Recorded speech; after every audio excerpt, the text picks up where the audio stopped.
அன்பர்கள் அனைவருக்கும் என்னுடைய அன்பான வணக்கம். ஒரு சின்ன உதாரணம். இருகோடுகள் அப்படின்னு ஒரு சினிமா வந்தது. அந்த இருகோடுகளில் என்ன தத்துவம்? பழைய கதை இது. ஒரு கோடு ஒருத்தர் போட்டுட்டு இதை சின்னதாக்கு, அழிக்கக்கூடாது. இன்னொரு கோடுனா இதை அழிக்கக்கூடாது, ஆனால் இந்த கோட்டை சின்னதாக்கணும் அப்படின்னு. இது உங்களுக்கு தெரிஞ்ச கதை. அதை விட பெரிய கோடு ஒன்று பக்கத்தில் போட்டு இது என்ன அப்படின்னு கேட்குறாங்க. இது பெரிய கோடு. அப்போ இது பெரிய கோடுனா இது சின்ன கோடு. இப்போது ஒரு காரியம் ஏற்கனவே இருக்குது அப்படின்னா அதை சிதைக்காமல், அதை உடைக்காமல், அதை அவமானப்படுத்தாமல், ஆனால் அதே சமயத்தில் அதை விட பெரியதாக ஒரு காரியம் நாம் பண்ணணும் அப்படின்னு சொன்னால் அதுதான் பண்பாட்டினுடைய உயர்ந்த நிலை அப்படின்னு அர்த்தம். இது உங்களுக்கு உள்ளத்தில் இருக்கும் இந்த கருத்து. இப்போ நான் ஒரு வித்தியாசமான கோணத்தில் ஒரு செய்தி சொல்ல போகிறேன். தஞ்சாவூரில் ராஜராஜன் மாமன்னன் கட்டிய பெரிய கோயில் இருக்கு இல்லையா, அந்த மாமன்னன் ராஜராஜன் கட்டிய கோயிலில் 1038வது சதய விழா நடத்தினாங்க. அதில் ஒரு பட்டி மண்டபத்துக்கு நடுவராக என்னை அழைச்சிருந்தாங்க. நான் முன்னாடியும் போயிருக்கிறேன், அதுக்கு முன்னாடியும் போயிருக்கிறேன். எவ்வளவோ காலமாக அதே ராஜராஜ கோயிலில். ஏன்னா இந்த ஆட்சிக்கு வேண்டியவங்க அந்த அப்படிலாம் கிடையாது. பலருடைய ஆட்சி காலத்திலையும், எந்தெந்த கட்சியோ ஆட்சியில் இருந்த காலத்திலையும் ராஜராஜ சோழனுடைய விழாவில் நான் பலமுறை பேசியிருக்கேன். இந்த முறையும் நான் அழைக்கப்பட்டேன். நான் ஊருக்குள்ளே நுழையும் போது காரில் அந்த கோயில்கிட்ட போகும்போது இப்படி பார்த்தா the big temple of Tanjore அப்படின்னு போட்டு, அதாவது தஞ்சை பெரிய கோயில் அப்படிங்கிறது ஆங்கிலத்தில் பிக் டெம்பிள் அப்படின்னு. நான் தப்பாக நினைக்காதீங்க, இது ஒரு குழந்தைத்தனமான டிரான்ஸ்லேஷனாக தெரில. தஞ்சை பெரிய கோயில் அப்படின்னா பிக் டெம்பிள்னா போடுவாங்க, கொண்டான கோயில். பிக்குனா அது மட்டும் அர்த்தம் இல்லை. Big has a voluminous meaning. I agree. But பிக்குங்கிறத விட மா தமிழில் இருக்குது, மாவீரன், மாமன்னர். அந்த மா அப்படிங்கிற சொல்லுக்கு பிக்குங்கிறது மாபெரும். அப்போது அதுக்கு பிக்குங்கிறது ஆங்கில மொழிபெயர்ப்பு அல்ல. பின்ன என்ன போடணும்? என்னுடைய ஆங்கில அறிவுக்கு எட்டிய வகையில் கிரேட், தி கிரேட் அலெக்சாண்டர், தி கிரேட் நெப்போலியன், தி கிரேட் அப்படின்னு ஒரு வார்த்தை இருக்குது. அது மனுஷனுக்கு தான் போடணும், பில்டிங்க்கு போடக்கூடாது அப்படிலாம் ஒன்றும் கிடையாது. ஏன்னா தஞ்சை பெருவுடையார் கோயில் ஒரு உயிர்ப்புள்ள அடையாளம், தமிழ் மக்களுடைய கலாச்சாரத்தினுடைய ஒரு பெரிய அடையாளம், அது பண்பாட்டு சின்னம். அது நான் அப்புறம் பேசுகிறேன். அதாவது என்ன சொல்லுவாங்க, ஒன்று இவங்கெல்லாம் இன்னும் மன்னர்களுடைய காலை கழுவி குடிச்சிக்கிட்டு இருக்கிறாங்கப்பா, மன்னர்கள் பெருமை. அப்படி இல்லை, எல்லாத்தையும் தான் கடந்து நம்ம வந்திருக்கிறோம். ஒரு காலத்தில் மன்னர் ஆட்சி அப்படிங்கிற ஒரு தத்துவம் வந்தது.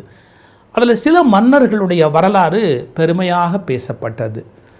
நான் பள்ளிக்கூடத்தில் படிக்கிற காலத்திலெல்லாம் எனக்கு பாடபுஸ்தகத்தில் பார்த்தா அசோகர் மரம் நட்டினார், குளங்கள் வெட்டினார், இதெல்லாம் பார்த்தா அப்புறம் முகலாய படையெடுப்பு, ஆங்கிலேயர்கள் வரவு, அப்புறம் விஜயநகர சாம்ராஜ்யம், என் பாடப்புஸ்தகம், ஹிஸ்ட்ரி புஸ்தகம், தமிழ் புஸ்தகம் எல்லாம் தான் இருந்தது. எங்களுக்கெல்லாம் படித்த காலத்தில் ராஜராஜ சோழனை பற்றிலாம் ஒன்றுமே வரல. நான் உட்காந்து இப்போ படிக்கிறேன் புத்தகங்களை. உண்மையில் அசோகர் ஆண்டதை விட அதிக நிலப்பரப்பை ஆண்டவர் ராஜராஜ மன்னன். எப்படின்னா இந்தியா, இலங்கை, மலேசியா, இந்தோனேஷியா அப்படிலாம் சேர்த்து எத்தனையோ பகுதிகளை ஆண்டார். அவருடைய வரலாறு பல பேருக்கு தெரியவே இல்லை. இப்போ நமக்கு நோக்கம் மறுபடியும் மன்னராட்சியை கொண்டாந்து வச்சு கொண்டாடிக்கிட்டு இருக்கிறது இல்லை. மன்னராட்சி என்ற பெயரிலேயே மக்களாட்சிங்கிறத பற்றி கவலைப்பட்டவன் மாமன்னர் ராஜராஜர். அதெல்லாம் கொஞ்சம் பழைய வரலாறு படித்து பார்த்தவங்களுக்கு தெரியும். உத்திரமேரூர் கல்வெட்டிலேருந்து குட ஓலை முறை, அதாவது எலெக்ஷன்னா என்ன, யார் யாரெல்லாம் குவாலிஃபைடாக இருந்தால் நிற்கணும், ஊழல்லாம் பண்ணக்கூடாது, அப்புறம் தவறு பண்ணக்கூடாது, அவங்க போட்டிருக்கிற கண்டிஷன்ஸ். நான் இப்போ அதுக்குள்ளே எல்லாம் சொல்ல முடியாது, நீங்கள் தான் தேடி படிக்கணும். நீங்கள் படிக்கணுங்கிற ஆர்வத்தை உண்டாக்குறதுக்கு நான் பேசுகிறேன், அவ்வளவுதான். மன்னராட்சி காலத்திலேயே மக்களாட்சி தத்துவத்தை பற்றி கவலைப்பட்ட ஒரு மன்னன் ராஜராஜன். அதனால் நான் அவருடைய பெருமையை பார்க்குறேன். 2 கப்பல் கட்டி, இந்த கடல் இருக்கு இல்லையா, கடல், வங்காள விரிகுடா கடல், அதை ஏரி மாதிரி பயன்படுத்தியவர்கள் சோழர்கள். அதனால் அது சோழர்களின் ஏரின்னு அழைக்கப்படும். கடலை ஏரின்னு தான் சார், சோழர்களின் ஏரி அப்படின்னு. நான் ஒரு கேள்வி கேட்கட்டுமா? ஒரு இரும்பு துண்டை தண்ணியில் போட்டால் உள்ளே போயிடும். அதையே நீங்கள் கப்பலாக்கிட்டீங்கன்னா டன்னாக அது வந்து எடுத்துக்கும், எது வெயிட் நிற்க வைக்கும். அதில் ஏதோ ஒரு சயின்ஸ் இருக்குது. அது என்ன சயின்ஸுங்கிறத மரைன் இன்ஜினியரிங் படித்தவங்க தான் உங்களுக்கு புரிய வைக்க முடியும். ஆனால் அந்த காலத்தில் மரத்தில் பெரிய கலங்கள் கட்டி அந்த மரத்துக்குள்ளே கப்பலில் யானை, போர் வீரர்கள், அவங்களுக்கு வேண்டிய உணவு, பொழுதுபோக்கு எல்லாமோ இங்கேருந்து பெரிய படைகளை கொண்டு போய் எத்தனையோ நாடுகளை எல்லாம் பிடிக்கக்கூடிய அளவுக்கு ஒரு வலிமையான ஒரு படை. யாருது? மாமன்னர் ராஜராஜனுடைய படை. இப்போ நீங்கள் பார்க்குற தஞ்சாவூர் கிடையாது, அது வெறும் காடாக இருந்தது. ஆனால் காவிரியை வாய்க்காலாக பிரித்து, கால்வாயாக பிரித்து, மறுபடியும் அந்த கடையாக பிரித்து, அப்படியே அந்த நீர்ப்பாசனத்தை உண்டு பண்ணி அங்கே ஊரில் எப்படி குடியேற்றணும்னு மக்களை குடியேற்றுகிற முறை, நகர்ப்புறமாக்குவது எப்படி அப்படிங்கிறத கண்டுபிடிச்சி, இதெல்லாம் ஒரு டவுன் பிளானிங்னு இன்றைக்கி சொல்கிறேன் பாருங்கள். Beautiful execution. யார்? மாமன்னர் ராஜராஜனுடைய நிர்வாகம். இதெல்லாம் நமக்கு தெரில. தஞ்சை பெரிய கோயிலை பார்த்தோன்னா அவன் என்னமோ கோயிலுக்கு காசு அள்ளி விட்டான்பா, கோயிலுக்கு காசு அள்ளி விட்டான்பா, ஒரு மதத்துக்கு கொடுத்துட்டான்பா, அதுலேயும் ஒரு ஜாதிக்கு செலவு, இப்படிலாம் குற்றம் சொல்கிறவங்க இருக்காங்க. யாரை தான் குற்றம் சொல்லலை. அதாவது மாமன்னர் ராஜராஜனுக்கு 2 குரூப் இருக்குங்க. ஒரேடியாக தூற்றுவதற்கு ஒரு குரூப் இருக்குது. அவர் வந்து ஏழைகள்கிட்டேருந்து நிலத்தை அபகரித்தார், அப்புறம் ஜாதியில் வந்து ஒரு குறிப்பிட்ட ஜாதியை ஆதரித்தார், அப்புறம் எப்போ பார்த்தாலும் போர்னார், கடுமையான வரி விதித்தார், கொடுமையாக ஆட்சி நடத்தினார். இது ஒரு எல்லாருக்கும் விமர்சனம் இருக்கும். இன்னொரு பக்கம் பிரம்மாண்டமான கட்டடம் கட்டினார், கலை வளர்த்தார், சிவன் கோயில் கட்டினார், நிலங்களை எல்லாம் வந்து விவசாயம் உண்டு பண்ணார், நியூ ஸ்கீம்ஸ் எல்லாம் இன்ட்ரடியூஸ் பண்ணார் அவர். அதாவது சார், ஒரு டெபாசிட் கொடுத்துட்டு கோயிலை பேங்க் ஆக்கிட்டார். எப்படின்னா, ஒரு சிலருக்கு டெபாசிட்டாக கொடுத்துருவாங்க, அவங்க பணத்துக்கு வட்டி கொடுக்க வேணாம், அவங்க அதுக்கு என்ன பண்ணணும்? கோயிலுக்கு வேண்டிய பொருள் கொடுக்கணும். இப்போது 96 ஆடு கொடுத்துருவார். ஆடு கொடுத்துட்டா அவங்க என்ன பண்ண? நெய் கொடுக்கணும் கோயிலுக்கு. ஆடு இனவருத்தி ஆகிட்டே போகும் அவங்களுக்கு. எப்பவும் முடியலன்னா 96 ஆட்டை கோயில் திருப்பி கொடுத்துட்டா போகிறோம். சாபா மூவாடுன்னு ஒரு ஸ்கீம் கொண்டு வந்தார். இதை எதுக்கு சொல்ல வரேன்? How intelligent he was. இல்லை, ஒரு பெரிய டீம் அவர் கூட இருந்திருக்கணும். தஞ்சை பெரிய கோயிலுடைய அதை நான் ஒரு நாள் பின்னாடி உங்களுக்கு விளக்கி சொல்கிறேன். அந்த கோயிலினுடைய இன்ஜினியரிங், ஆர்கிடெக்சர் அப்படிங்கிறது எவ்வளோ பெரிய விஷயம். அப்போ ஆர்கிடெக்சர் அப்படிங்கிறதுல அவர் வல்லவராக இருந்திருக்கிறாரு. நண்பர் ஒருத்தர் இப்போ ஒரு தீசிஸ் பண்ணியிருக்கிறாரு. நம்ம சொல்கிற சாரப்பள்ளம் கதையெல்லாம் இல்லைங்க, ஓகே, அது கீழேருந்து கல்லெல்லாம் உருட்டிட்டு யானையால் கொண்டாடல, ஃபிசிக்ஸை அப்ளை பண்ணி பாஸ்கல் விதி, ஆர்கிமிடிஸ் பிரின்சிபிள் இதையெல்லாம் அப்ளை பண்ணி தண்ணியில் எப்படி வெயிட்டை தூக்கலாம் அப்படிங்கிற டெக்னிக்கை சோழர்கள் பயன்படுத்தியிருக்கணும்னு. There are probabilities are there. எப்படி தெரியுங்களா? கப்பல் விடலான்னு கண்டுபிடிச்சா அதில் வெயிட் ஏற்றலான்னு கண்டுபிடிச்சிட்டான் பார்த்தீங்களா? அவன் தண்ணியில் வெயிட்டை லிஃப்ட் பண்ணலாங்கிறதையும் கண்டுபிடிச்சிடுவான். ரொம்ப சுலபம். தண்ணீரில் வெயிட் இல்லாததாக்கி மேலே லிஃப்ட் பண்ணலாங்கிற ரகசியம் இருக்குல்ல, அதை புரிஞ்சிட்டா போகிறோம். அதையும் அந்த சயின்ஸு சோழர்களுக்கு அதுபடி. நீங்கள் இந்த சயின்ஸை 1038 வருஷத்துக்கு முன்னாடி அவர் பிறந்தார். அப்புறம் அவருடைய பிறந்தநாள் விழாவை அவர் டிக்ளேர் பண்ணுறதே எங்கேன்னா, சேர நாட்டில் போய் வெற்றி பெற்றதுக்கு அப்புறம் தன்னுடைய சதய விழாவை அங்கே கொண்டாடுறதுக்கு அறிவிக்கிறார். நீங்கள் ராஜராஜன்னு சொன்ன உடனே பல பேர் மூஞ்சி சுழிச்சிடுறாங்க, இவங்கெல்லாம் அந்த பழசை கட்டிக்கிட்டு மாரடிக்கிறாங்கன்னு. 1000 வருஷத்துக்கு முன்னாடி பெண்களுக்கு நல்ல மரியாதை கொடுக்கணும் அப்படிங்கிற உணர்வு ஒரு அரசருக்கு தோணியிருக்க முடியுமா? இப்போ நாம் கவர்மெண்ட்டில் அதிகாரின்னு நியமிக்கிறோம், நிர்வாக அதிகாரி அப்படின்னு நியமிக்கிறோம். பெண்களை வந்து அதிகாரிச்சி அப்படின்னு லேடிஸை நியமிக்கலாம் அப்படின்னு, அதிகாரிச்சி அப்படின்னு பெண்களுக்கு அந்த நிர்வாக பதவிகளை கொடுத்துருக்கிறாரு. அப்படின்னா எவ்வளோ உயர்வாக பெண்களை நடத்தணுன்ற கருத்து அவர் மனசில் இருக்குது. சார், அவர் நிறைய பொண்டாட்டி கல்யாணம் பண்ணிக்கிட்டார் சார், 17-18னா இருங்க. அரசர்கள் எப்போவுமே அரச பலத்தை உண்டு பண்ணுறதுக்காக வெவ்வேறு நாட்டிலேருந்து பொண்ணு எடுப்பாங்க. அது ஒரு மாதிரியான ஒரு நெட்வொர்க். இது எல்லா அரசர்களுமே பண்ணியிருக்கிறாங்க. கடவுள் பேர் சொல்லி சாமி கும்பிட்டவங்களை கூட 8 பொண்டாட்டி கட்டினவன் எவ்வளோ பேர் இருக்கிறான், 6-7 மனைவி கல்யாணம் பண்ணவன் எவ்வளோ பேர் இருக்கிறான். அவரை மட்டும் நம்ம குறை சொல்லி பிரயோஜனம் இல்லை. மகாராஜாவாக இருந்தார், பல நாட்டு உறவுகளை பேணுவதற்காக பல பெண்களை கல்யாணம் பண்ணார். குற்றம் சொல்கிறது வந்தால் யாரை வேணாலும் சொல்லிகிட்டே இருக்கலாம். இப்போ நான் எப்படி ஆரம்பித்தேன்? இருகோடுகள்னு ஒரு தத்துவத்தை ஆரம்பித்து, என்னடா அவன் எங்கேயோ சம்மந்தம் இல்லாமல் பேசிட்டு போகிறான்னு பார்த்தீங்களா? புரிய வைக்கிறேன். அவர் தஞ்சாவூரில் இருந்தால் கூட அவருக்கு தேவாரம் காதில் விழுது. இந்த திருமுறை பாடல்களில் அவருக்கு மனசு அப்படியே போகுது. அதுக்கு ஒரு உதாரணம் சொல்லட்டுமா? ஞானசம்பந்தர் தேவாரத்தில் ஒரு காட்சி வருது. அதாவது கைலை மலை எவ்வளோ பெருசுன்னு சொல்கிறதுக்கு மலைப்பாம்பு இருக்குல்ல, மலைப்பாம்பு அது யானையை முழுங்குன்னார். யானை எத்தா பெருசு, யானையை முழுங்குறது மலைப்பாம்பு அப்படின்னா அந்த யானையை முழுங்குற மலைப்பாம்பு கைலை மலையில் ஒளிஞ்சுக்கும் அப்படின்னார். அப்போ கைலை மலை எவ்வளோ பெருசு. இதை எங்கே ராஜராஜ சோழன் சிற்பமாக வடிச்சிருக்காரு தெரியுமா? கோயில் என்டர் பண்ணும்போது துவாரபாலகர்கள்னு இருக்கும். ஒரு பெருசு அப்படிங்கிற அந்த உணர்வை கொண்டு வரத்துக்கு மலைப்பாம்பு பெருசு, அது யானையை முழுங்குது அப்படின்னா எவ்வளோ பெரிய மலைப்பாம்பு. அது ஒரு கால் விரல் கட்டை விரலுக்கு உள்ளே இருந்தால் அதை கட்டை விரலாக உள்ள ஆள் எவ்வளோ பெரிய ஆளாக இருக்கணும். நீங்கள் தஞ்சை ராஜராஜன் கோயிலுக்குள்ளே போகும்போது பெருவுடையார் கோயிலில் பாருங்கள், துவாரபாலகர்கள்னு 2 பேர் நிற்பாங்க. அவங்க கால் கட்டை விரலில் அந்த மாதிரி மலைப்பாம்பு கைலை மலையில் யானையை விழுங்குற காட்சி அதை சிற்பமாக செஞ்சு வச்சுருக்கார். அப்போ அந்த தேவாரத்தில் அவருக்கு எவ்வளோ ஈடுபாடுன்னு தெரிஞ்சு போச்சா ராஜராஜனுக்கு. இது ஞானசம்பந்தர் தேவாரத்தில் வருது இந்த காட்சி, அதை சிற்பமாக வடித்து வச்சுருக்காரு. ரைட். இந்த தேவாரத்தில் அவருக்கு ஈடுபாடு வந்த உடனே இந்த தேவார பாட்டெல்லாம் எங்கப்பா கிடைக்கும் அப்படின்னு கேட்குறாரு. இதெல்லாம் ஏதோ அந்த சிதம்பரம் கோயிலில் வச்சுருக்காங்க, உள்ளுக்குள்ளே வச்சு ஏடுகள் எழுதப்பட்ட அந்த தேவார திருமுறைகளை எல்லாம் உள்ளே வச்சுருக்காங்க அப்படின்னு. மகாராஜா நேராக சிதம்பரம் கோயிலுக்கு போய் கேட்குறாரு, இது மாதிரி அந்த பாடல்லாம் எங்கள் அறையில் இங்கே பூட்டப்பட்டிருக்காமே, அதை நீங்கள் திறந்து கொடுங்க அப்படின்னு. அவங்க எப்பேற்பட்ட ஆள், அதெல்லாம் அவங்க 3 பேரும் உள்ளே வச்சு பூட்டிட்டாங்க. அவங்க கைச்சாத்து வைத்தது, அதனால் 3 பேர் வந்தால் திறந்து விடுறோம். என்னங்க அர்த்தம்? அவங்க 3 பேர் வந்தால் திறந்து விடுறோம்னா திறந்து விட மாட்டோம்னு அர்த்தம். அது உள்ளேயே கிடந்து கரையாக அரிச்சு வீணாக போட்டோம். தமிழ் பரவக்கூடாது, எவ்வளோ நல்ல எண்ணம் பார்த்தீங்களா? திருமுறைகள் பரவக்கூடாது, எவ்வளோ நல்ல எண்ணம் பார்த்தீங்களா? அந்த திருமுறைகளுக்குரிய இடம் கிடச்சிடக்கூடாது, அதுக்காக என்ன பண்ணாங்க, உள்ளே இருக்கட்டும். அவங்க 3 பேரும் ஒன்றா வந்தால் எப்படிங்க ஒன்றா வர முடியும்?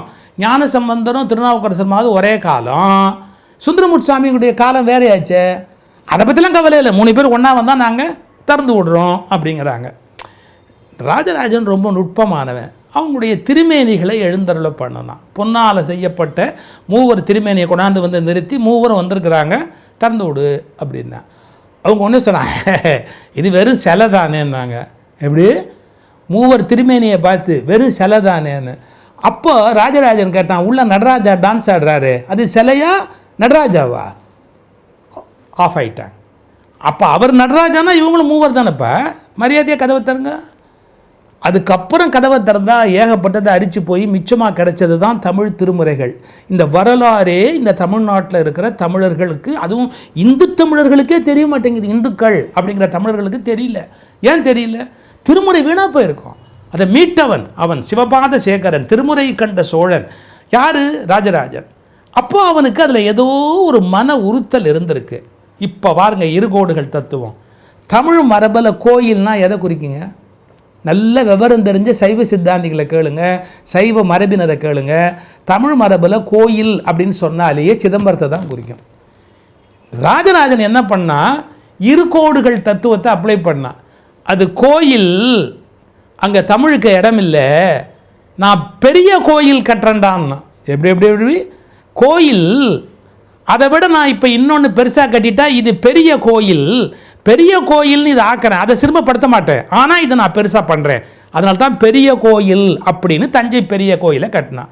அங்கே சிவலிங்கம் பெரியது, கோயில் கோபுரம் விமானம் பெரியது, கோபுரம் சின்னது தான், விமானம் பெரியது, எல்லாமே பெருசு பெருசாக, கோயிலுடைய பரப்பளவு பெரியது, அவ்வளோ பிரம்மாண்டமான ஒரு கோயில் கட்டினான்.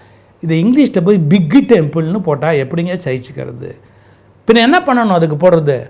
த great temple, the great of Tanjore, Tanjore great temple அப்படின்னு போடணும். அந்த கிரேட்டுங்கிறதுக்கு பதிலாக பிக்குன்னு போட்டால், இதை ஆர்கியாலஜி டிபார்ட்மெண்ட் கண்ட்ரோலில் இருக்குது, ஹெச்ஆர்என்சி கண்ட்ரோலில் இருந்தால் நாங்கள் இங்கேயே அதை என்னன்னு பேசி தெரியப்படுத்தி மாற்றிடலாம். ஆனால் கண்ட்ரோல் ஆர்கியாலஜி டிபார்ட்மெண்ட் கையில் இருக்கிறதுனால முறையாக அவங்க தான் செய்யணும். தி great temple, the great Tanjore temple, the great அப்படிங்கிற மாதிரி போடணும். அது தி கிரேட் டெம்பிள் ஆஃப் டாஞ்சூர் அப்படின்னு போடணும்.